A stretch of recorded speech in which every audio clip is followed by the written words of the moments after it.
ध्यान दो सबई नर नारी,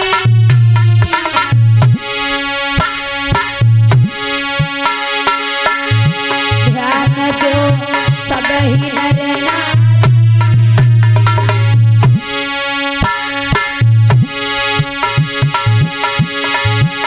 और कैसे मारे गए संत मुनि सुनो तपधारी।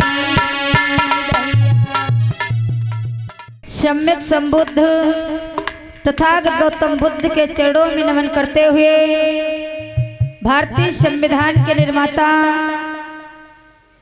परम पूज्य बाबा साहब के चरणों में नमन करते हुए और संत शिरोमणि की उपाधि पाने वाले संत गुरु रविदास के चरणों में नमन करते हुए आरक्षण के जनक छत्रपति साहू जी महाराज के चरणों में नमन करते हुए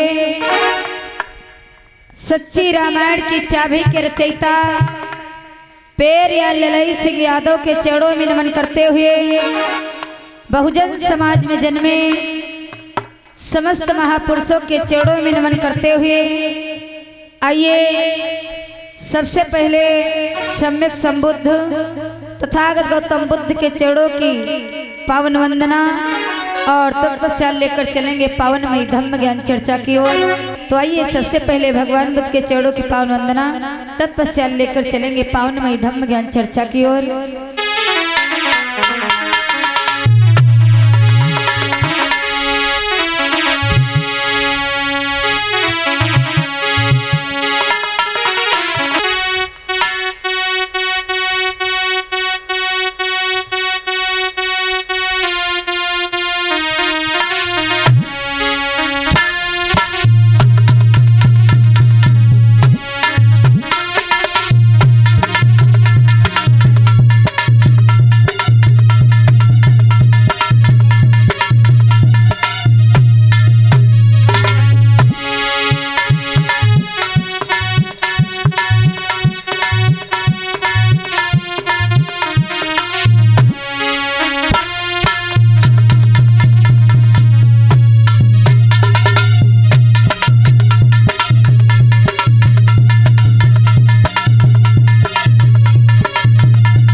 नमो तस्सी भगवतो रहतो सम्मा संबुद्धस्से। नमो तस्सी भगवतो रहतो सम्मा संबुद्धस्से। नमो तस्सी भगवतो रहतो सम्मा संबुद्धस्से। बुद्धं नमामि धम्मं नमामि संघं नमामि अहं वन्दामि। बुद्धं नमामि धम्मं नमामि संघं नमामि अहं वन्दामि। तो आओ मानो मानवी चले धम्म की राह। कितने दिन भटकत फिरे कितने दिन गुमराह। आदरणीय समस्त श्रोतागण धम बंधुओं, आइए सबसे पहले भगवान बुद्ध के चरणों में 2 वंदना के शब्द और तत्पश्चात लेकर चलेंगे पावन मई धम्म ज्ञान चर्चा की तरफ। सभी माताएं बहनें भैया लोग आएंगे, भगवान बुद्ध के चरणों में पुष्प अर्पित करेंगे और तालियों के साथ में सभी लोग बोलेंगे।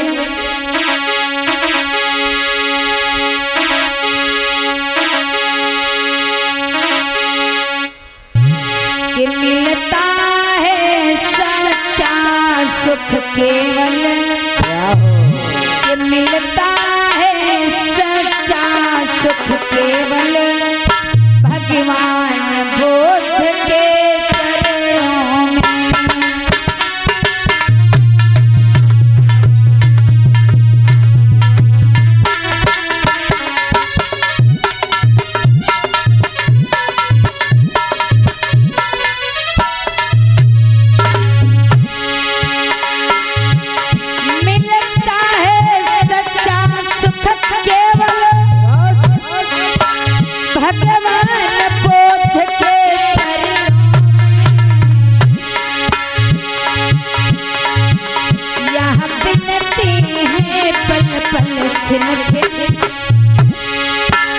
यहाँ बिनती है पल पल छिन छिन, रहे ध्यान आपके चरणों में।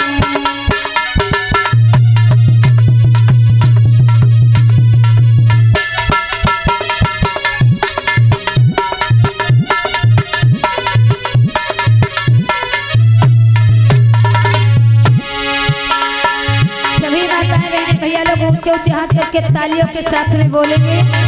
कमेटी के पदाधिकारी भैया लोग सभी लोग आएंगे, माताएं बहनें सभी लोग आती रहो। आज कथा का अंतिम दिन है, सभी लोग भगवान के चरणों में पुष्प अर्पित करते रहो। महान दया होगी, महान करुणा होगी। सभी लोग आइए, सभी का फोटो भी बड़ा बड़ा YouTube चैनल पर आएगा, तो सभी लोग आएंगे, भगवान बुद्ध के चरणों में पुष्प अर्पित करते रहेंगे।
भैया लोग जितने हैं नाम नहीं लेना चाहेंगे, कमेटी के पदाधिकारी भैया लोग भी आए और उनकी घरवाली भी आ जाए, भाभी लोग, अम्मा लोग, और जिनकी शादी नहीं हुई उनकी बातें अलग है, और जिनकी शादी हो गई दोनों लोग आते रहे। जल्दी जल्दी आइए।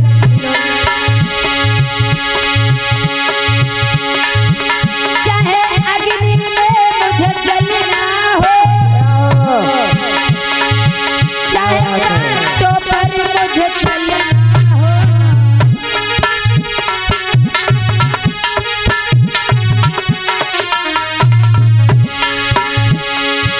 चाहे अग्नि में मुझे जलना हो, चाहे कांटों पर मुझे चलना हो। सुनील भैया की घरवाली भाभी जी आ जाएं, ओमकार अंकल की धर्म पत्नी जी, आंटी जी भी आ जाएं, सभी लोग आते रहें।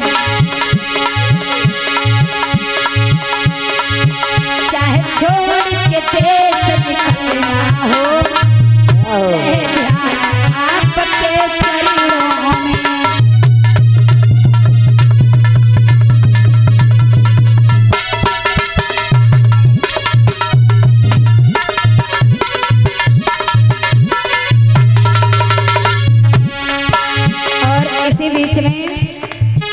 मिशन प्रचारक माननीय नीरज बौद्ध डिस्ट्रिक्ट सीतापुर से आए हुए हैं। मैं निवेदन करना चाहूँगी कि नीरज बौद्ध मिशन प्रचारक भैया जी आए, भगवान बुद्ध बाबा साहब के चरणों में पुष्प अर्पित कर ले। महान दया होगी, महान कड़ा होगी। एक बार जोरदार तालियां बजाएंगे नीरज भैया जी के लिए, जो आज मिशन प्रचारक नीरज भैया मिशन को आगे बढ़ाने का काम कर रहे हैं और 100 मुद्राएं भगवान बुद्ध के चरणों में अर्पित करें। भगवान बुद्ध हम और सबसे जय मंगल हो।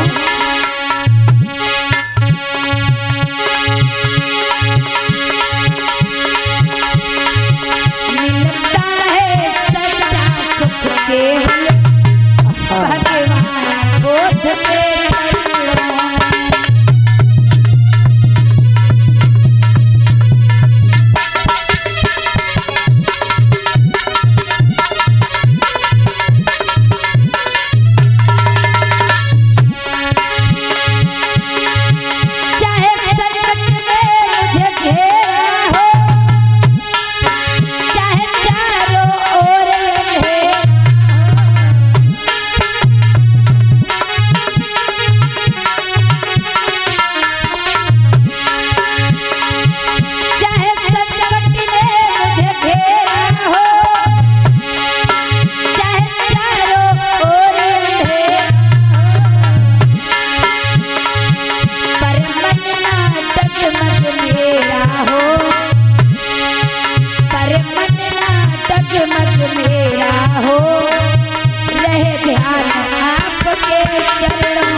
हटाई गए बहुजन के जो भीमा मैया के लाल।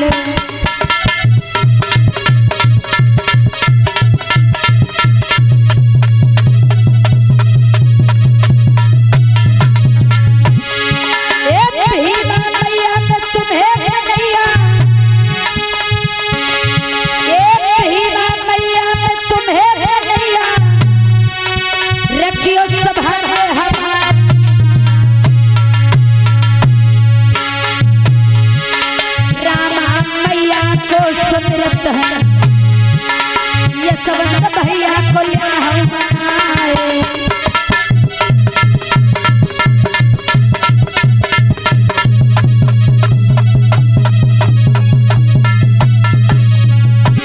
और इतना ही नहीं लला पिंटो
जननी कंठ सदैयो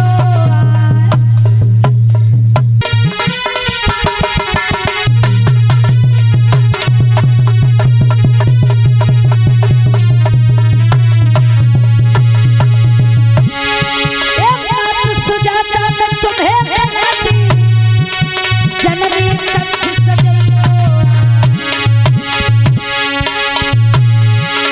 ना कौन होले बड़े अक्षर में मैया जइयो ज्ञान बताए।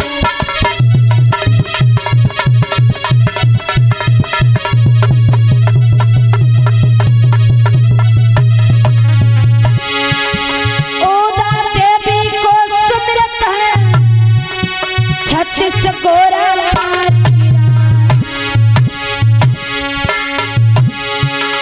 झलकारी बाई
बड़े कष्ट सहे जीवन में, पर मोहे पाई करो तैयार।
पावनमयी कथा आप सभी लोगों के बीच में सुनाई और दिखाई जाएगी।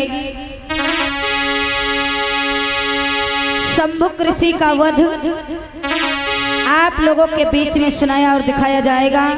सभी लोग ध्यान पूर्वक सुनेंगे और अपने जीवन में लागू करेंगे।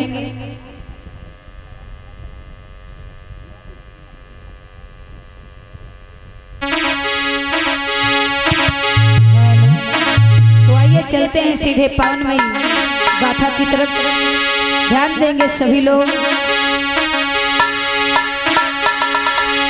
सुनो सभी दे ध्यान, कहानी तुम्हें सुनाते हैं।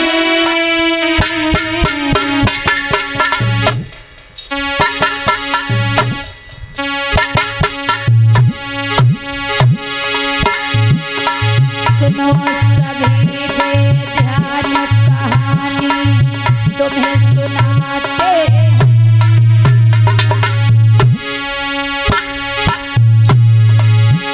और शंभुक ऋषि की पावनमयी गाथा समझाते हैं।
सत्य सुनाएंगे,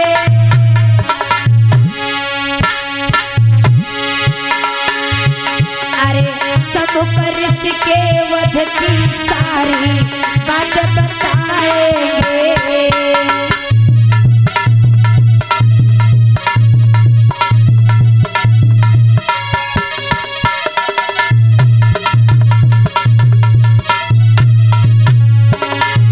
गौर करना, शंभुक ऋषि की पावनमयी गाथा आप लोगों के बीच में सुनाई और दिखाई जाएगी। गौर करना मेरे समाज की माताओं बहनों भाइयों, ये जो शंभुक ऋषि थे कौन थे और किस जाति से थे, किस प्रकार से शंभुक ऋषि का वध कर दिया गया, किस प्रकार से शंभुक ऋषि का नाम इतिहासों में विख्यात हुआ, आज आप सभी लोग पावनमयी गाथा के माध्यम से सुनेंगे और झांकी के माध्यम से देखेंगे। विचार करना मेरे समाज की माताओं बहनों भाइयों, जब तक हम लोग अपने इतिहासों को नहीं जानेंगे, अपने इतिहासों को नहीं पढ़ेंगे, तब तक हम लोग कभी आगे नहीं बढ़ पाएंगे। ध्यान देना, लोग एक उंगली उठा देते हैं, कह देते हैं फलाने गलत हैं, लेकिन इस उंगली को उठाने के पहले इस उंगली के बारे में नहीं सोचते हैं कि इस उंगली का मतलब क्या है, इस उंगली को उठाने का मतलब क्या है। उंगली तो एक हम उठा देते हैं कि फलाने गलत हैं, अंगूठा भी चला जाता है, इशारा करता साथ देता है कि आप फलाने गलत हैं, लेकिन इन दोनों को छोड़कर तीन हमारी तरफ इशारा कर रही हैं कि फलाने को कहने से पहले फलाने से ज्यादा तुम गलत हो, पहले अपने आप को सुधारो। मेरे भैया, जिस दिन हम लोग एक दूसरे को गलत ना कहकर, एक दूसरे के प्रति उंगली ना उठाकर अपने आप को सुधार लेंगे, उस दिन मेरा ये समाज सुधर जाएगा। उस दिन समाज में रहने वाले लोग सुधर जाएंगे, उसी दिन समाज में रहने वाले लोग जागरूक हो जाएंगे। हमको किसी की प्रति उंगली नहीं उठाना है, किसी को गलत नहीं कहना है, हमको और आपको अपने आप को सुधारना है। जिस दिन हम सुधर गए, उस दिन सब लोग सुधर जाएंगे। तो अपने अपने को सुधारो, आप जागरूक हो। जिस दिन हम लोग जागरूक हो जाएंगे, उसी दिन मेरा समाज अपने अपने मंजिल तक पहुंच जाएगा। ध्यान देना, ये सम्मुख ऋषि कौन थे, कौन सी बिरादरी के थे, किस प्रकार से मारे गए, आज आप लोग पावनमयी इतिहास के माध्यम से सुनेंगे कि जब राम का राज्य चलता था, लला पिंटो, कि जब राम का राज्य चलता था, उस समय मुनि सम्मुख हुए।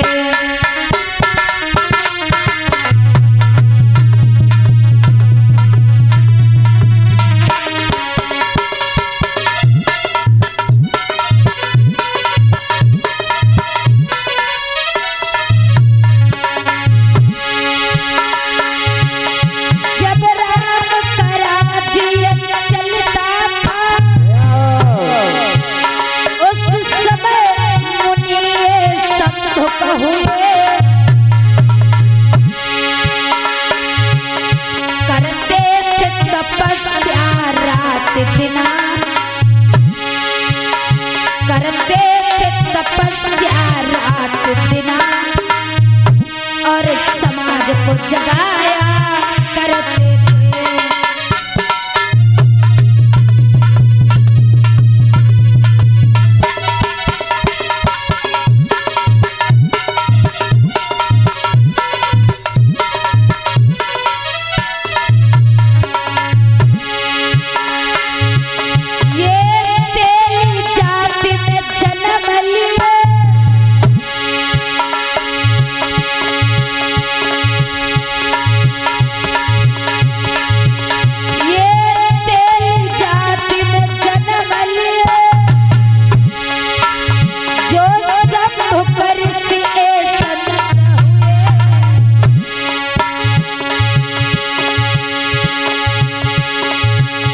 इनकी पत्नी तुंगभद्रा थी,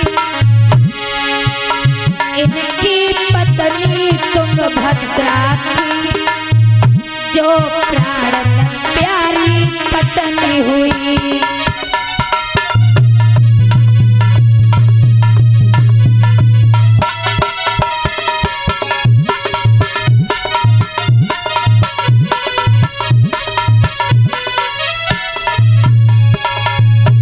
गौर करना,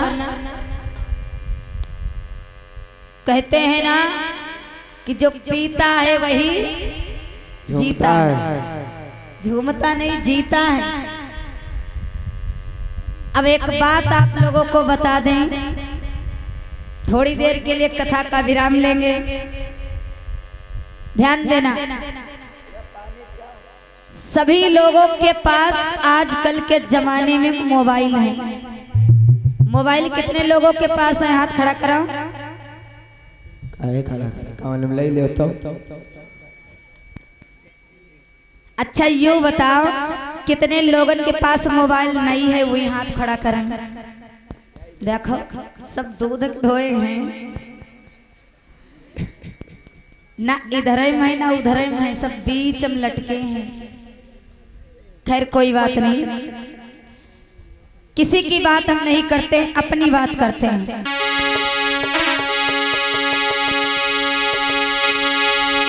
यदि जीवन को बर्बाद करोगे, वो बर्बादी का कारण दारू है। पी करके दारू आओगे तो समाज न आगे बढ़ता है।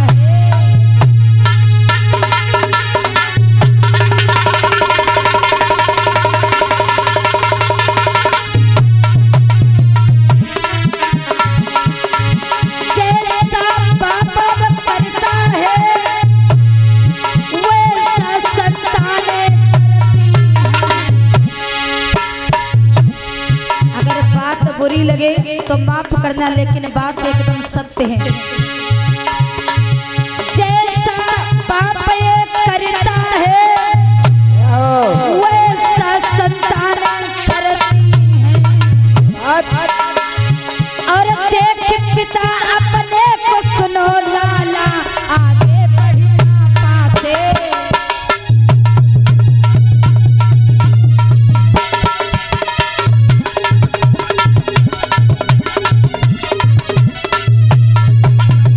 गौर करना मेरे समाज की माताओं बहनों भाइयों, ये समाज क्यों नहीं आगे बढ़ पा रहा है? ध्यान देना, 50,000 लाखों लोग बुद्ध कथाओं में पैसा बर्बाद कर रहे हैं, लेकिन देखा जाए तो बुद्ध का 5वां सील नहीं अपना पा रहे हैं। विचार करना, मैंने मोबाइल की बात रखी। मोबाइल में रिचार्ज महीने में एक बार होता है, 28 दिन का रिचार्ज होता है। जब रिचार्ज खत्म होता है तो 29 दिन पे रिचार्ज करवाया जाता है, पैसा कहीं से भी आए। खैर छोड़ो मोबाइल की बात, एक रिचार्ज और होता है भैया लोगन। इनका रिचार्ज कौन सा होता है? 70 वाला, बाराबंकी जिले में 85 वाला। 70 वाला 85 वाला, हंसने की बात नहीं। और माताएं बहनें तो बिल्कुल ना हंसो, अगर बात इनकी आएगी तो बाद में आपकी भी आएगी, कम आपको लोग नहीं हो। ध्यान देना, इनका रिचार्ज होता है 70 वाला 85 वाला। ये रिचार्ज महीने में नहीं होता, 2 दिन पे नहीं होता। सबकी बात नहीं कर रहे हैं, जो लोग करते हैं ये रिचार्ज उनकी बात कर रहे हैं। दिन भर काम किए, कहने लगे थकान ज्यादा आ गई है, थकान उतारने के लिए चले जाएं कमलापुर। 70 वाला का रिचार्ज हो जा, थकान उतर जाए। गए कमलापुर, 70 वाला रिचार्ज करवा लिए। पैसा आए तो पी आए, दूसरे दिन पैसा खत्म, काम नहीं मिला तो पैसा खत्म। दूसरे दिन पड़ोसी कहता है भैया हमारे साथ चलो, तुमको हम पिलाएंगे। एक बार ऊपर मनते कह दिए कि भैया पैसा नहीं, हम नहीं जाए। पड़ोसी ने फिर कहा अरे तुम चलो तो यार, हम खुद ही तुमका पिए, जौन खइयो तौन खवई। कहीं चलो, फिर जा रहे हैं। पहुंचे कमलापुर, 70 वाली लगाया। अगर इनके पास पीने के लिए पैसा नहीं है तो पिलाने वाले लोग मिल जाएंगे, कमलापुर तक ले जाने वाले लोग मिल जाएंगे, कमलापुर से पिलाकर घर छोड़ने वाले लोग मिल जाएंगे। लेकिन अगर इन्हीं का बच्चा कोचिंग जाता है या प्राइवेट स्कूल जाता है, बच्चे की फीस बाकी है, तो इस धरती पर कोई माई का लाल ऐसा पैदा नहीं है जो आकर के छाती ठोक कर कह दे कि भैया आपके पास पैसा नहीं है, चलो आपके बच्चे की कोचिंग की फीस हम भर दें, स्कूल की फीस आपके बच्चे की हम भर दें। कोई है? कोई नहीं है ऐसा। आपको शराब पिलाने वाले तमाम मिलेंगे, लेकिन आपके बच्चे को पढ़ाने वाला, आपके बच्चे को आगे बढ़ाने वाला कोई नहीं मिलेगा। बात हो रही थी 70 वाली, यही पीते हैं 70 वाली। पी के जब आते हैं तो घर में घरवाली समझाती है यार ना पियो, बिटिया समझाती है पिताजी ना पियो, बहन समझाती भैया ना पियो, किसी की मानते नहीं। पियो तुम, हमारा क्या बिगाड़ोगे? तुम 70 वाली पियोगे तो तुमसे कम ये भी नहीं है। ये जाएंगी परचून की दुकान पे, लेगी 3 रुपए का गुलमंजन। तुम दिन में या के चक्कर पियो, दिन में 10 चक्कर गुलमंजन करिए, तुम का बिगाड़ लिया हो इनका? ये भी तो नहीं कह सकते हो कि तुम गुलमंजन ना करो, मसाला ना खाओ, बीड़ी ना पियो। कहने के अधिकारी नहीं हो, क्योंकि इनसे ज्यादा पैसे लगाकर आप शराब पीते हो। सबसे पहले तो आप बिगड़ चुके हो। आपको देखकर तब आपकी पत्नी उसी लाइन पर जाती है, आपको देखकर तब आपकी बहन उसी लाइन पर जाती है, तब आपको देखकर तब आपकी बिटिया, आपके बच्चे भी उसी लाइन पर जाते हैं। मेरे समाज की माताओं, बहनों, भाइयों, जब तक आप लोग नशीले पदार्थों का सेवन करोगे तब तक आगे नहीं बढ़ पाओगे। भगवान बुद्ध ने 5वें सील में कहा, सुरा मेरे मज्जपमाधिष्ठाना बेरमणि शिक्षा पदम समादयामि। कच्ची पक्की कैसी भी शराब हो, शराब का सेवन नहीं करना चाहिए। अगर अभी कह दिया जाए कि भैया रोड पे सब लोग मिल लेना, जिनको जिनको पीना हो 1 बजे रोड पे मिल लेना, सबको 1-1 बोतल दी जाएगी, बहुत सारे लोग आ जाएंगे। हाँ भैया, काहे नहीं, सबसे बढ़िया तो तुम ही लोग हो। गौर करना, अगर आप लोग ज्यादा कुछ ना मानो 3 दिनों में, तो बुद्ध का 5वां सील यदि मान लो, 5वां सील अपने जीवन में धारण कर लो, तो इस बुद्ध कथा का जो आज आप लोगों ने आयोजन कराया है, 3 दिन में अगर एक सील मान लोगे तो सबसे बड़ी खुशी आपके परिवार वालों की होगी, और उसके बाद में सबसे बड़ी खुशी हम लोगों को होगी कि फलाने गांव गए थे, फलाने गांव में भैया लोगों ने संकल्प लिया था कि हम 5वें सील को मानेंगे, अपने जीवन में धारण करेंगे। गौर करना, नशीले पदार्थों का सेवन ना करके अपने अपने बच्चों को पढ़ाओ, अपने बच्चों को अच्छे मार्ग पर भेजो, अपने बच्चों को पढ़ा लिखा कर उनके मंजिल तक पहुंचाने का काम करो, तभी हमारा और आपका उद्धार कल्याण होगा, अन्यथा उद्धार कल्याण होने वाला नहीं है। प्रेम से बोले भगवान बुद्ध की। आइए चलते हैं पावनमयी कथा की तरफ।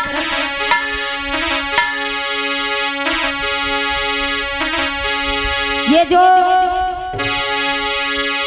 राम का राज्य चला करता था, राम के राज्य में तेली जाति के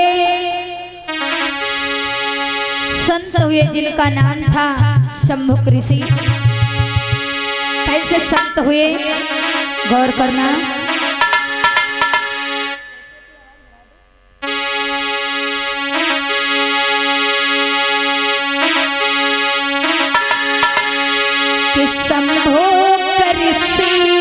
एक संत हुए जो बड़े विज्ञानी संत भरे,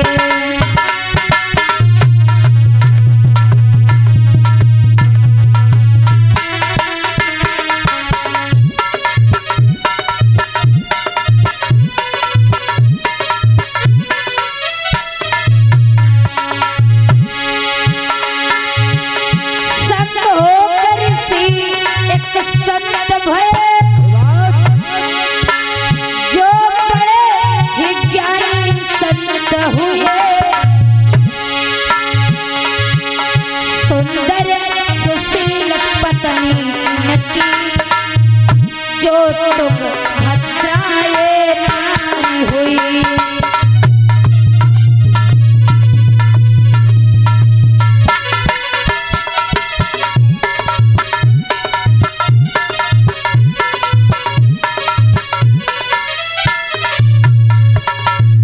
गौर करना।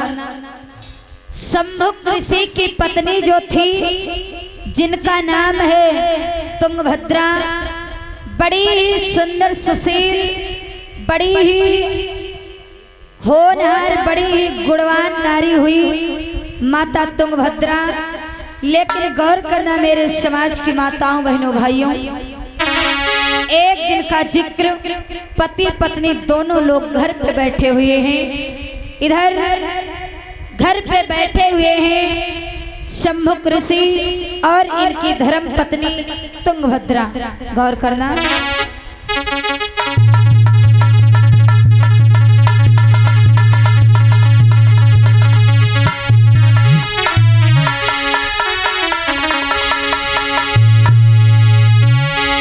एक दिन, कुर्सी हटा दो भैया। शंभुक ऋषि और माता तुंगभद्रा पति पत्नी दोनों लोग घर पे बैठे हुए और आपस में बातचीत करने लगे हैं। तो बोले शंभुक ऋषि अपनी पत्नी से,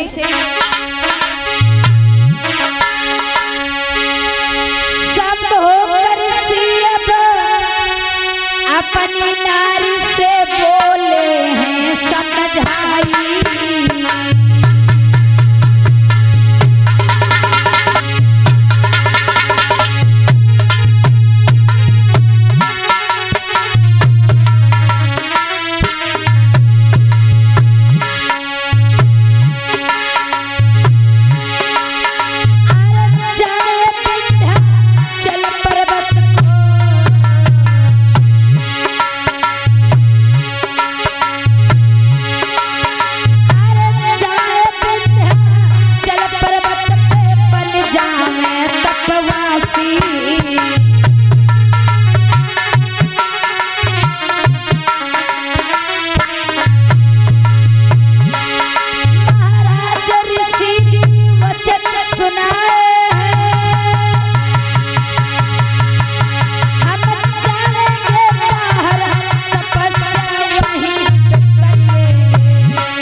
समझाए नारी मेरी बात को सुन लीजिए।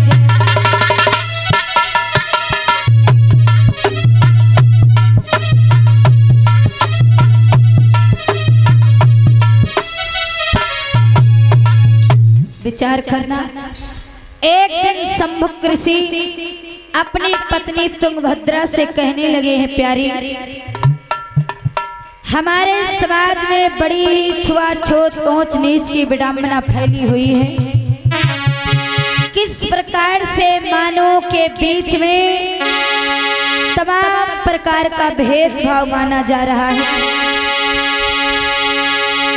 इतना ही नहीं, हमारे समाज के लोगों को ना तो अच्छे अच्छे वस्त्रों का पहनने का अधिकार है, ना तो किसी अच्छी बात को बोलने का अधिकार है, ना तो किसी अच्छी बात को सुनने का अधिकार है। प्यारी, मैं तो यही चाहता हूँ कि इन सारे विडंबनाओं से दूर होने के लिए मैं विंध्याचल पर्वत पर जाऊंगा, वहीं पर सुंदर सी कुटिया को बना करके तपस्या करूंगा और तपस्या वहीं पे करके तुंगभद्रा मैं जड़ी बूटियों की तलाश करूंगा। जड़ी बूटियों की तलाश करके उन्हीं की दवाइयाँ बना बना करके अपने समाज के लोगों का इलाज करूंगा फ्री में। निःशुल्क इलाज करूंगा, यानी मैं समाज की सेवा करूंगा। आज शंभु ऋषि ने जिस समय इतनी सी बात को कहा है अपनी पत्नी तुंगभद्रा से, तो आज तुंगभद्रा क्या बोली है अपने पति देव से? क्योंकि मेरे भैया जो तुंगभद्रा नारी थी ये ऐसी वैसी नारी नहीं, ये पतिव्रता स्त्री थी। गौर करना, पतिव्रता जो स्त्री होती है वो अपने पति से कभी दूर नहीं रह सकती है। चाहे जितने बड़े बड़े संकट पत्नी के जीवन में आ जाए, खाने के लिए भोजन, पीने के लिए पानी, पहनने के लिए वस्त्र मिले या ना मिले, लेकिन अपने पति का हमेशा साथ पतिव्रता स्त्री देती है। एक होती है पतिव्रता स्त्री लला पिंटो, और एक होती है पति व्रता नारी। पतिव्रता और पतिव्रता में बहुत बड़ा अंतर है। आज के जमाने में पतिव्रता नारी कोई है ही नहीं, सब पतिव्रता हैं। अब पतिव्रता कौन है? आदमी चाहे इनका सब कुछ लायक दे, लाली, लिपस्टिक, क्रीम, पाउडर, चूड़ी, पायल, बिछिया, चाहे रोज नवा नवा सब लायक दे, और सिर्फ सुबह उठने में 7 बज जाए, देखो 2014 करिया काटे वही ऊपर एक खटिया तूर।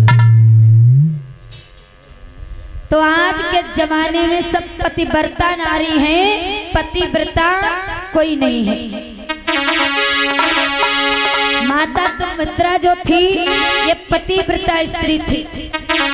जिस समय शंभु ऋषि विंध्याचल पर्वत पर जाने की बात करते हैं, तो आज तुंगभद्रा मैया ने जब सुना तो तुंगभद्रा मैया कहने लगी है, स्वामी कि घर नाई रह पाऊंगी,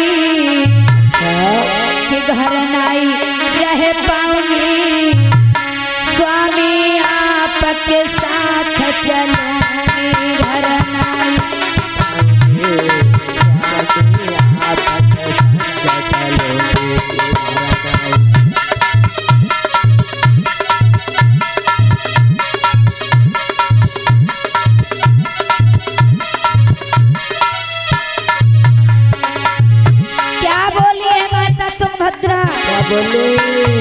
कि घर नहीं रह पाऊंगी, कि घर नहीं रह पाऊंगी, स्वामी आपके साथ चलूंगी, घर नहीं रह पाऊंगी,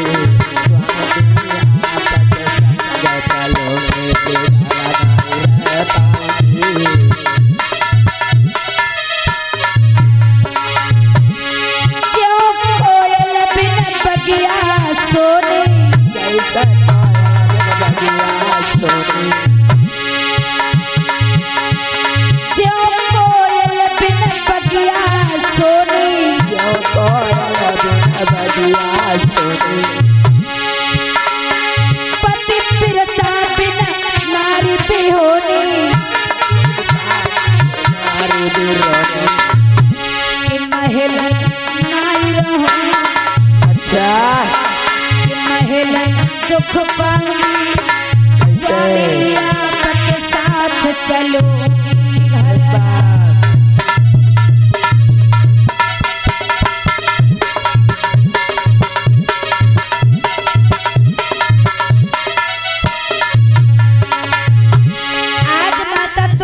कहने लगी, स्वामी घर में हमें चाहे जितने बड़े बड़े सुख मिल जाएं, अच्छा। चाहे जितनी हमें व्यवस्थाएं दे दी जाएं, लेकिन अगर आप हमारे साथ नहीं होगे तो ये सारी व्यवस्थाएं, सारी सुविधाएं शोभा नहीं देंगी। स्वामी क्या बोली है माता तुंगभद्रा? क्या बोली? तुम मेरे नाथ सर्व सुख देवा, तुम मेरे नाथ तुम मेरे नाथ सर्व सुख देवा, तुम मेरे नाथ सर्व सुख देवा, हरदम करे तुम्हारी सेवा, हरदम करे तुम्हारी सेवा, नाई दिल घबराती नाई दिल घबराती, स्वामी आपके साथ चलूंगी घर नाई।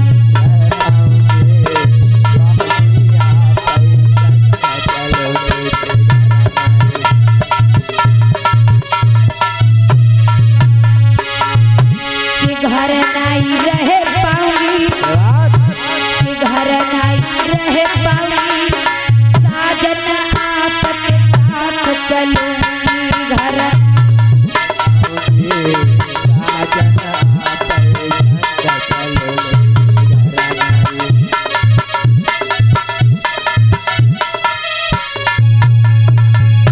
आज जैसे ही मैया तुंगभद्रा ने कहा, स्वामी मैं आपके बिना अकेली घर में नहीं रह सकती हूँ, मैं सूखी रूखी खा लूंगी, मैं बिना घर के रह लूंगी, लेकिन आपके साथ में मैं जरूर चलूंगी। मेरे भैया, जिस समय माता तुंगभद्रा आज अपने पति के साथ में चलने के लिए तैयार होती हैं, सम्मुख ऋषि कहने लगे, ठीक है प्रिय, अगर नहीं मानती हो तो चलो हमारे साथ में। इधर होता क्या है, इसी बीच में धम्मदान 50 मुद्रा राम भरोसे रावत रेंगा मऊ से और 1000 मुद्रा संतोष गौतम रंजीतपुर से, 1000 मुद्रा राजेंद्र प्रसाद रंजीतपुर से, 100 मुद्रा गोलू गौतम महेशपुर से, 100 मुद्रा अमलेश महेशपुर से, 100 मुद्रा गोविंद मौर्य चंदेहरा से,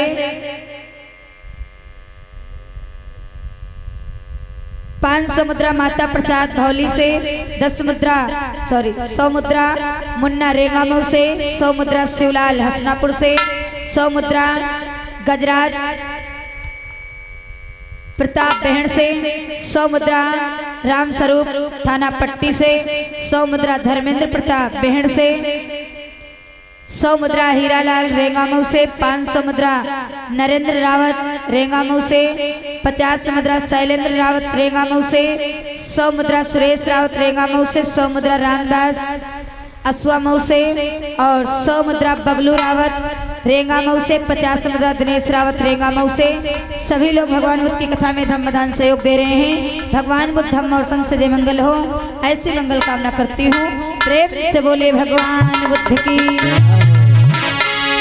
जिस समय पति पत्नी दोनों लोग समाज को जागरूक करने के लिए, अपने समाज के लोगों का निःशुल्क इलाज करने के लिए, अपने समाज के लोगों को निःशुल्क शिक्षा देने के लिए, जिस समय सम्मुख ऋषि अपनी पत्नी के साथ में हाथों में कमंडल लेकर के आज चल देते हैं विंध्याचल पर्वत की तरफ तपस्या करने के लिए, तपवासी बनने के लिए, क्या होता है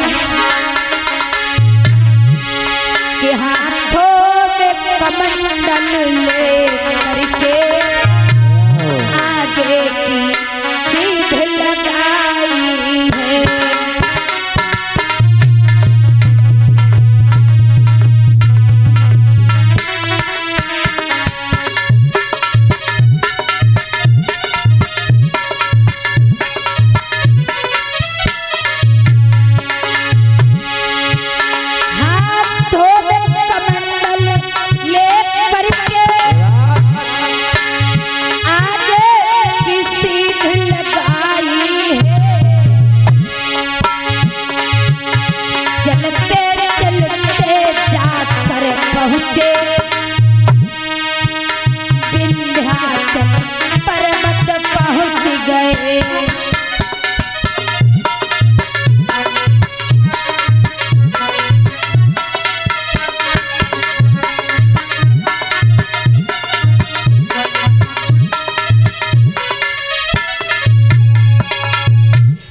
समय विंध्याचल पर्वत पर जाकर के सम्मुख ऋषि और माता तुंगभद्रा पहुंचती हैं।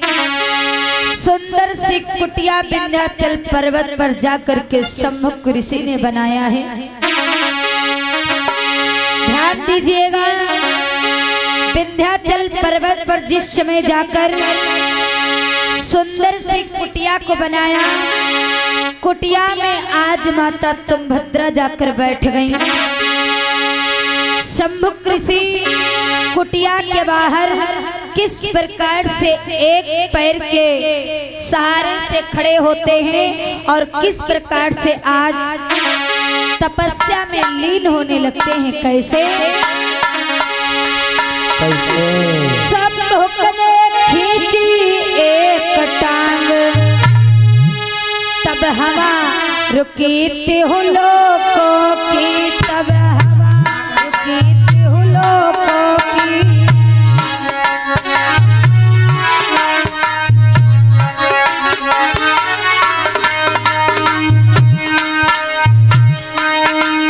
धरती तक ये बहराए गई,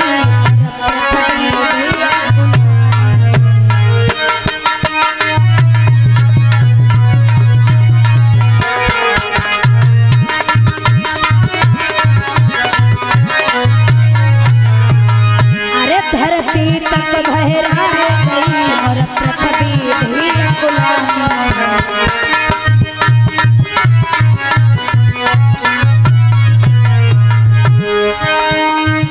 जीवों की आंखें पत्थर की,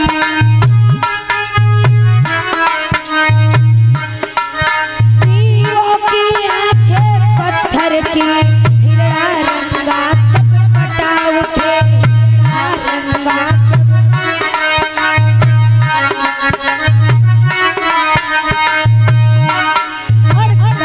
तपस्या शंभुक ने ज्ञान मिला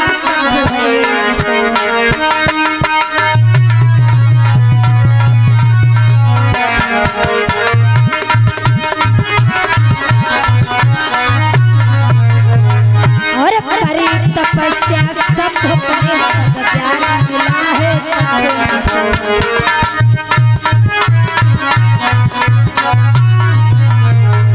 गौर करना मेरे भैया, आज इधर जिस समय विंध्याचल पर्वत पर जाते हैं शंभुक ऋषि, शंभुक ऋषि विंध्याचल पर्वत पर जाकर के सुबह शाम दोपहर किस प्रकार से कठिन तपस्या में लीन होने लगते हैं। काफी दिनों तक कठिन तपस्या शंभुक ऋषि ने जब किया है, शंभुक ऋषि को धीरे धीरे करके जब ज्ञान कुछ मिला, शंभुक ऋषि एक दिन तपस्या करके जब फुर्सत पाते हैं तो अपनी पत्नी के पास में आकर बैठे, कहने लगे हैं, प्रिय अब मैं अपने समाज के लोगों को निःशुल्क शिक्षा अध्ययन कराने का काम करूंगा और इतना ही नहीं निःशुल्क लोगों को दवाइयां देने का काम करूंगा। शंभुक ऋषि जाते हैं विंध्याचल पर्वत पर जड़ी बूटियों को ढूंढ ढूंढ करके दवाइयां बनाते हैं और अपने समाज के लोगों का निःशुल्क इलाज करते हैं। माता तुंगभद्रा और शंभुक ऋषि पति पत्नी दोनों लोग मिलकर के अपने समाज को अच्छी अच्छी शिक्षाएं देते हैं। किस प्रकार से अपने समाज के लोगों को जगाते हैं, किस प्रकार से अपने समाज के लोगों को बताते हैं। अरे समझावे जाकर मुनिवर,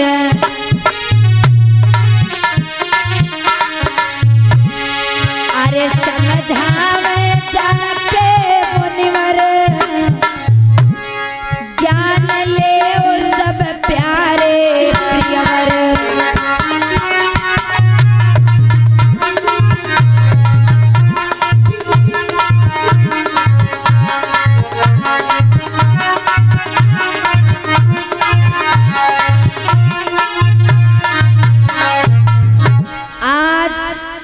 अपने समाज के लोगों को अच्छी अच्छी बातें बताने और समझाने का काम करने लगते हैं। मेरे भैया याद रहे, जब सम्मुख ऋषि अपने समाज के लोगों को समझाते हैं, बताते हैं, जागरूक करने का काम करते हैं। तो याद रहे,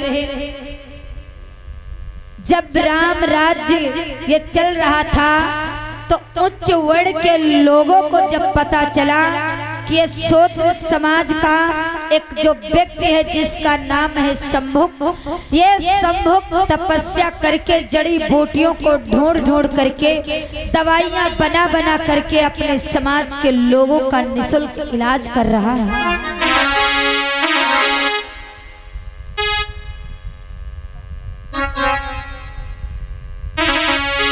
आयुष, जिसका आयुष नाम हो, छोटा सा बच्चा है, मंच के पास आ जाए। आयुष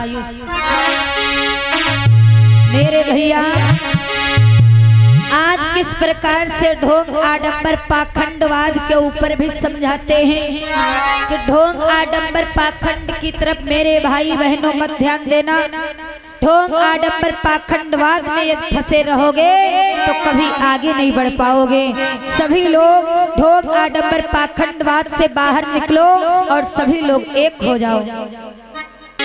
इधर शंभुक ऋषि माता तुंगभद्रा जा करके आज सभी लोगों को जगाने और बताने का काम करते हैं और सभी लोगों को निःशुल्क दवाइयां देने का काम करते हैं। इधर ये जो राम राज्य चल रहा था, राम और इनके भाई जो थे लक्ष्मण, ये लोग दरबार में बैठे हुए हैं और इनके जो गुरु हैं जिनका नाम है गुरु वरिष्ठ, गुरु वरिष्ठ राम और लक्ष्मण ये अपने दरबार में बैठे हुए हैं। कैसे कि अब राम लक्ष्मण सुनो भैया, दरबार में देखो बैठे हैं।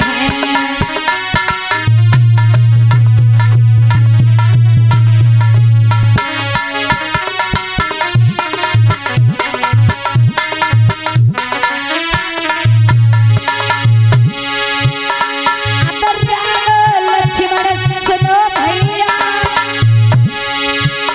दरबार में देखो बैठे हैं।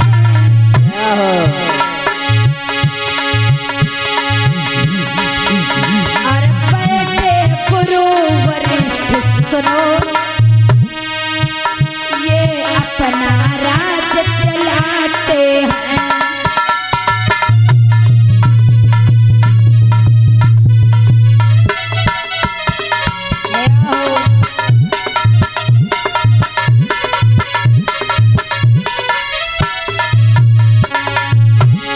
मेरे भैया आज इधर राम राज्य का दरबार लगा हुआ है और राम जी, लक्ष्मण जी और इनके गुरु वरिष्ठ ये सभी लोग दरबार में बैठे हुए हैं। आज उच्च वर्ण के लोगों को, ब्राह्मण लोगों को जब पता चला कि ये शूद्र समाज का शंभुक ऋषि कठिन तपस्या करके ज्ञान को प्राप्त करके अपने समाज के लोगों को समझाने का काम करता है, अपने समाज के लोगों को जागरूक करने का काम करता है। अगर शूद्र समाज के लोग जागरूक हो गए, यदि शूद्र समाज के लोग अपने इतिहास को जान गए, वो भी हम लोगों की यदि बराबरी करने लगे तो हमारी गुलामी कौन करेगा। उच्च वर्ण के लोगों ने विचार किया हमें किसी प्रकार से शंभुक ऋषि को, समाज को जगाने से रोकना होगा। तो क्या होता है, तब उसी समय सुनो भैया कुछ पाखंडी चलते हैं।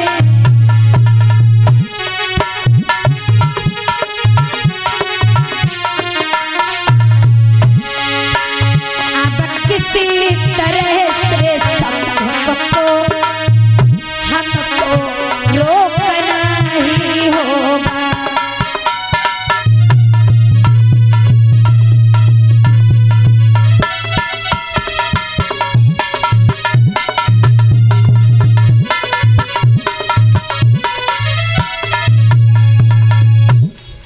विचार लगाया है आज ब्राह्मणों ने कि हमें किसी ना किसी प्रकार से सम्मुख ऋषि को रोकना होगा, समाज को जगाने से, समाज का निःशुल्क इलाज कराने से। कैसे रोके कुछ समझ में नहीं आ रहा। तो एक पंडित ने क्या किया, अपने बच्चे को नशीले पदार्थ का सेवन करा दिया, नशीले कोई दवाई खिला दिया, बच्चे को बेहोश कर दिया और सोचा कि हम अपने बच्चे को बेहोश कर देंगे, अपने बच्चे को गोद लेकर के जाएंगे राम के दरबार में, राम के दरबार में जाकर कहेंगे कि आप भगवान हो, आप ही हमारे बच्चे को बचा सकते हो, जीवित करा सकते हो, और ये मेरा बच्चा इसलिए मर गया है, शूद्र समाज के लोग तपस्या कर रहे हैं, शूद्रों की तपस्या के कारण उच्च वर्ण के लोगों के बच्चों की मृत्यु हो रही है, उच्च वर्ण के लोगों के बच्चे बीमार हो करके मर रहे हैं। आज इन लोगों को रोकना होगा। क्या होता है मेरे भैया, झूठी नाटक करके रे बच्चे को बेहोश करायो,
मेरे भैया। आज जैसे ही गोद में इस ब्राह्मण ने अपने बच्चे को लिया और आकर के भगवान राम के दरबार में जिस समय पहुंचा है, अपने बच्चे को जमीन पर लेटा दिया और फूट फूट कर रोने लगा है, हे प्रभु राम, आप मेरे बच्चे को बचा लो, बचा लो मेरे बच्चे को, आप ही मेरे बच्चे के जीवन दाता हो। अगर मेरे बच्चे को कोई बचाने वाला है तो आप हो, हे प्रभु राम, आप मेरे बच्चे को बचा लो। हे विप्रदेव, हे ब्राह्मण देव, हे ब्राह्मण देव, हे ब्राह्मण देव, किसी कारण से तुम आए हो,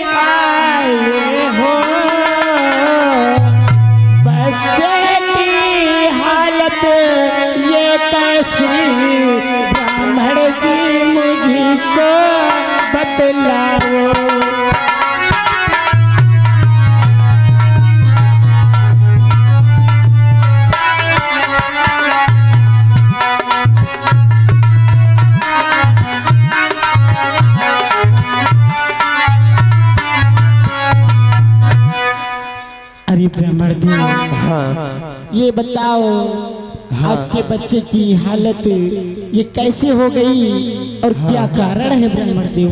सुनो प्रभु राम, बोलो हे प्रभु राम मेरी बात सुनो, राज्य में आपके अन्याय होता है।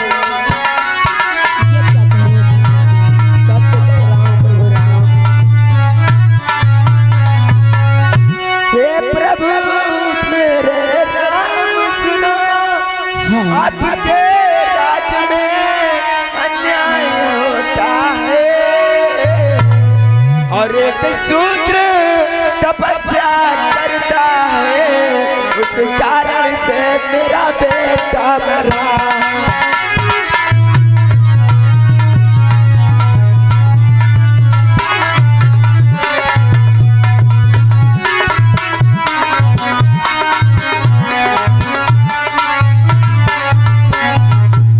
हे प्रभु श्री राम, आपके राज्य में तो बहुत बड़ा अन्याय हो रहा है प्रभु श्री राम। मेरे भैया क्या होता है, जैसे ही आज ब्राह्मण जी ने कहा है, हे प्रभु राम आपके राज्य में बहुत बड़ा अन्याय हो रहा है, बहुत बड़ा अन्याय हो रहा है। एक शूद्र तपस्या करता है भगवान, शूद्र के तपस्या के करने से आज मेरे बेटे के प्राण चले गए, मेरा बेटा मर गया, मेरा बेटा इस संसार से जुदा हो गया। क्या होता है? अरे ब्राह्मण देव, आखिर वो कौन सा सूत्र है जिसके तपस्या के कारण आपके बेटे के प्राण पखेरु उड़ गए ब्राह्मण देव?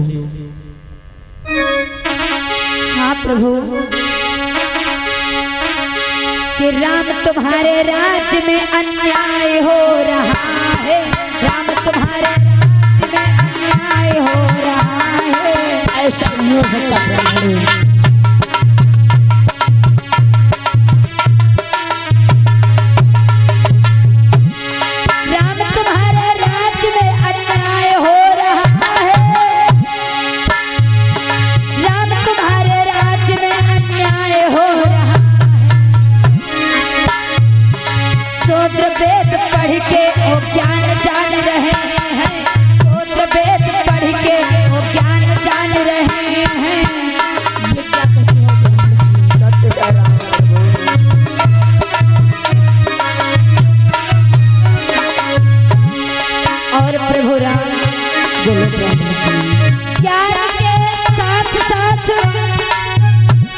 इतिहास जान रहे हैं, अच्छा, इतिहास के साथ साथ समाज जगा रहे हैं।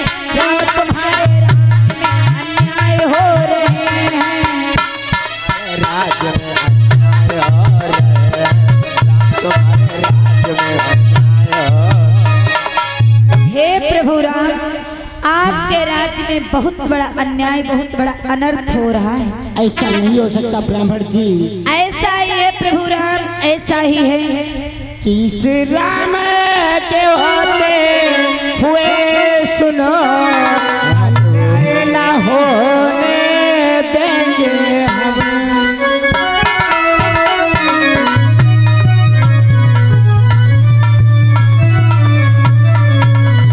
इस राम के होते हुए सुनो, अन्याय ना होने देंगे हम। तुम न्याय दिलाएंगे हम तुम्हें, ब्राह्मण जी तुम्हें बताते हैं।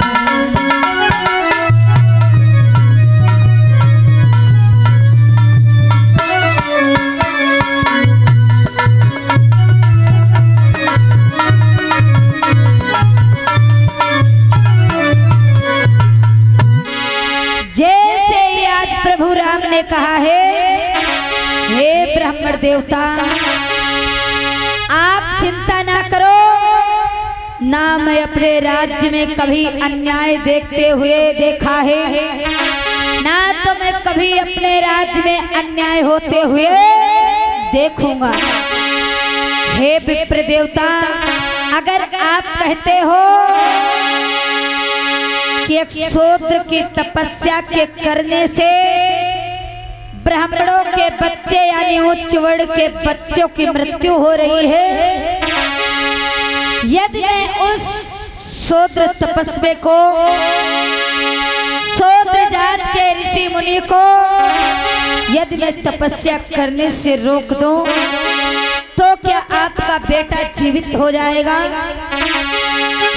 आज ब्राह्मण देवता कहने लगे हैं, हाँ प्रभु, अगर आप उस शूद्र जाति के तपस्या, जो शूद्र जाति का तपस्या कर रहा है, उस आदमी को यदि रोक दिया जाए, शूद्र समाज के लोगों को तपस्या करने से रोक दिया जाए, तो हमारे समाज के जो बच्चे मर रहे हैं ये मरेंगे नहीं और मेरा बेटा भी जीवित हो जाएगा।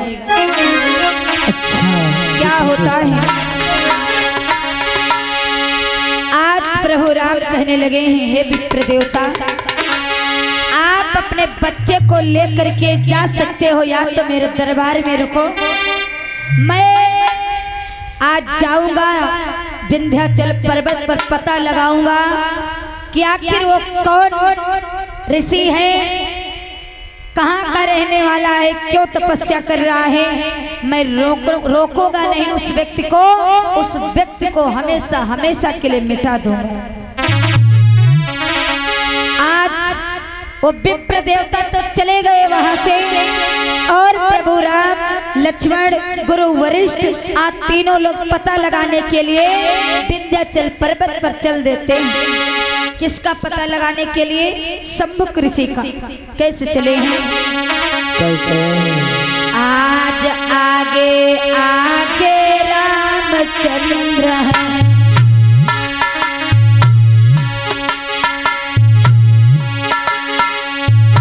पीछे गुरु और लक्ष्मण जाए, हाथन धनुष बाण और सोहे, ले आगे की सीध लगा।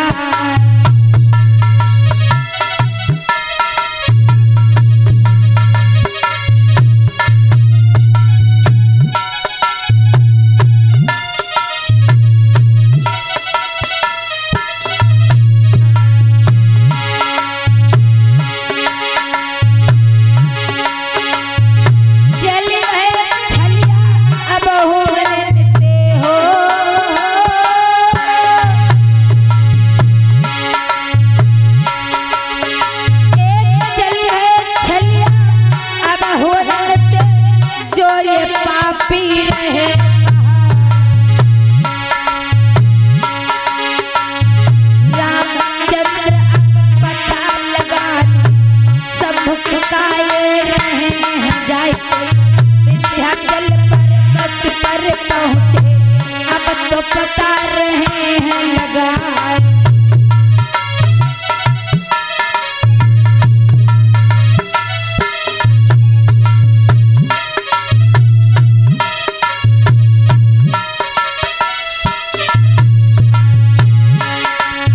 मेरे नौजवान साथियों, क्या होता है, विंध्याचल पर्वत पर जब जाकर पहुंचे तो आज पता लगा रहे हैं कि ये शंभुक ऋषि कहाँ पे कुटिया बना करके ठहरता है, कहाँ पे तपस्या करता है और किस प्रकार से जड़ी बूटियों को ढूंढ ढूंढ करके दवाइयाँ बनाता है। मेरे भैया याद रहे, अगर इनके पास शक्ति होती तो इनको विंध्याचल पर्वत पर जाने की जरूरत नहीं थी। ये तो अपने दरबार में बैठे बैठे शंभुक ऋषि का पता लगा सकते थे, लेकिन इनके पास शक्ति वक्त कुछ नहीं थी।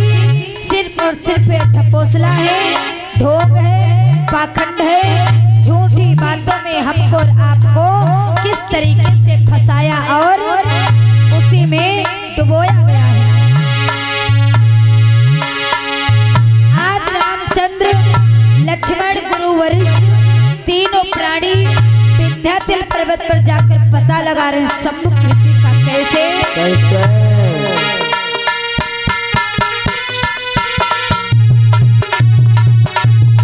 दया भैया बेटे।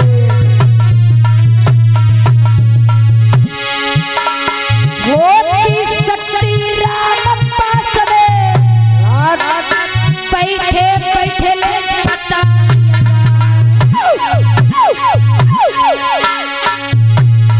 इनके पास में शक्ति नहीं, जाई जाई पता रहे हैं लगाए।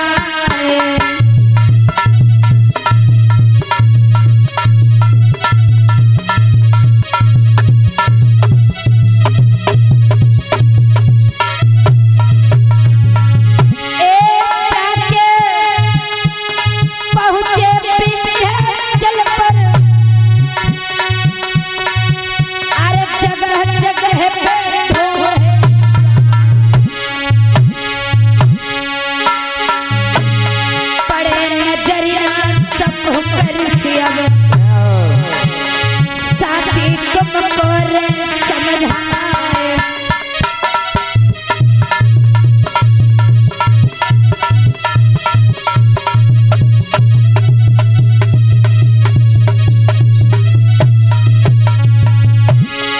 भैया कुर्सी हटा दो कुर्सी। कि भैया गुरु वरिष्ठ को अब तो भारी प्यासे लगी गई है। भैया गुरु वरिष्ठ को अब तो भारी प्यासे लगी गई है।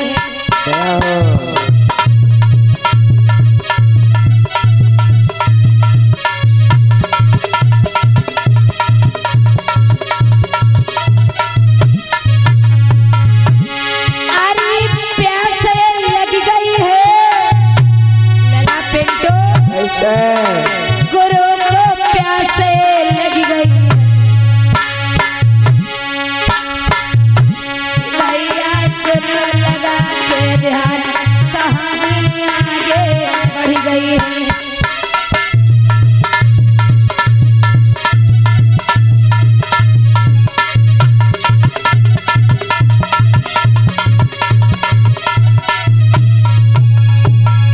मेरे भैया आज विंध्याचल पर्वत पर जा जा करके पता लगा रहे हैं कहाँ सम्मुख ऋषि तपस्या कर रहे हैं, कहाँ पे जड़ी बूटियों को ढूंढ ढूंढ कर दवाइयां बनाकर समाज का निःशुल्क इलाज कर रहे हैं। कहीं जब सम्मुख ऋषि नजर नहीं पड़े तो मेरे भैया क्या होता है, उसी समय इनके गुरु वरिष्ठ को प्यास लग जाती है तेजी से। गुरु वरिष्ठ बोले हैं, हे पुरुषोत्तम भगवान राम। बोलिए गुरुजी। हमारे बहुत तेजी से प्यास लगी है। क्या गुरुजी आपके बहुत जोरों से प्यास लगी है गुरुजी? हाँ, मुझे ये थोड़ा सा पानी मिल जाता, पानी पीकर के मैं अपनी प्यास को बुझा लेता। आज प्रभु राम कहने लगे हैं, ठीक है गुरुदेव आप चिंता ना करो, आपके लिए पानी की व्यवस्था बनाई जाएगी। प्रभु राम आज लक्ष्मण से कहने लगे हैं, भैया लक्ष्मण देखो गुरुजी बहुत तेजी से प्यास से आज किस प्रकार से व्याकुल हैं। ऐसा करो कहीं पे यह तालाब नजर आए तो जाओ गुरुजी के लिए पानी ले आओ। मेरे भैया विचार करना, अगर इनके पास शक्ति होती तो आज पानी की तलाश नहीं करते, अपने भाई लक्ष्मण से नहीं कहते कि पानी ले आओ और गुरुजी को ले ला करके पानी पिला दो जो गुरुजी की प्यास बुझ जाए। इनके पास शक्ति वक्ति कुछ नहीं थी। आज जिस समय लक्ष्मण ने सुना है कि हमारे गुरुजी प्यास से व्याकुल हो रहे हैं। मेरे भैया ने मुझे आज्ञा दिया है पानी लाने के लिए, तो आज लक्ष्मण पानी की तलाश में चल देते हैं। कैसे रहे लक्ष्मण पता लगाए कि पानी कहाँ मिली, रहे लक्ष्मण पता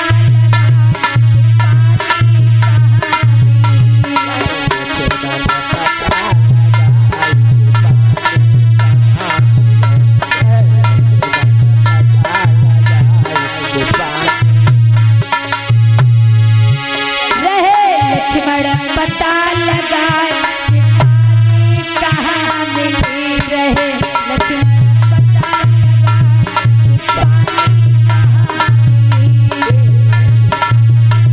पानी कहाँ मिली।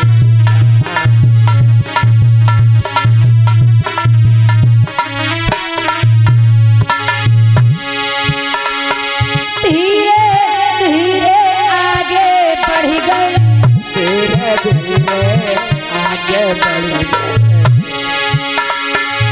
सब मेरे भैया धीरे धीरे धीरे धीरे जा करके जब सम्मुख ऋषि की कुटिया के सामने पहुंचे हैं, आज अपने भैया को भी इशारा दे दिया कि भैया आगे बढ़िया, यहाँ पे सुंदर कुटिया बनी है, हमें लगता है कोई रहता है यहाँ जरूर पानी मिलेगा और पानी में ला करके अपने गुरुजी को पिलाऊंगा, गुरुजी की प्यास चली जाएगी। जैसे या तीनों प्राणी आते हैं, बराबर से खड़े हुए लक्ष्मण ने आवाज लगाया है, हे माताजी, यदि कोई कुटिया में हो तो बाहर आप निकल कर आओ, मुझे थोड़ा सा पानी चाहिए, आप आकर के मुझे पानी दे दो। कुटिया की सुंदरता बड़ी निराली थी, इन्हें नहीं पता था कि शूद्रों की भी कुटिया की सुंदरता निराली होती है। गौर कर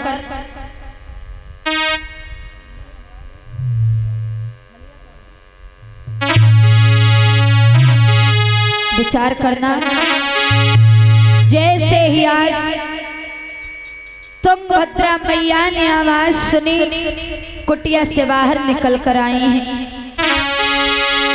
कुटिया से जब बाहर निकल कर आई तो आज तुंगभद्रा मैया ने जब देखा है तीनों लोगों को तो पूछने लगी हैं, कौन हो आप लोग, कहां से आए हो, किस लिए आए हो। लक्ष्मण कहने लगे हैं, आप कौन हो ये तो मैं बाद में पूछूंगा, मैं कौन हूँ ये तो मैं बाद में बताऊंगा, पहले मुझे थोड़ा सा पानी दे दो, मेरे गुरुजी प्यास से तड़प रहे हैं। उसी समय क्या होता है, आरे पानी मैया तब हीरे लक्ष्मण को दियो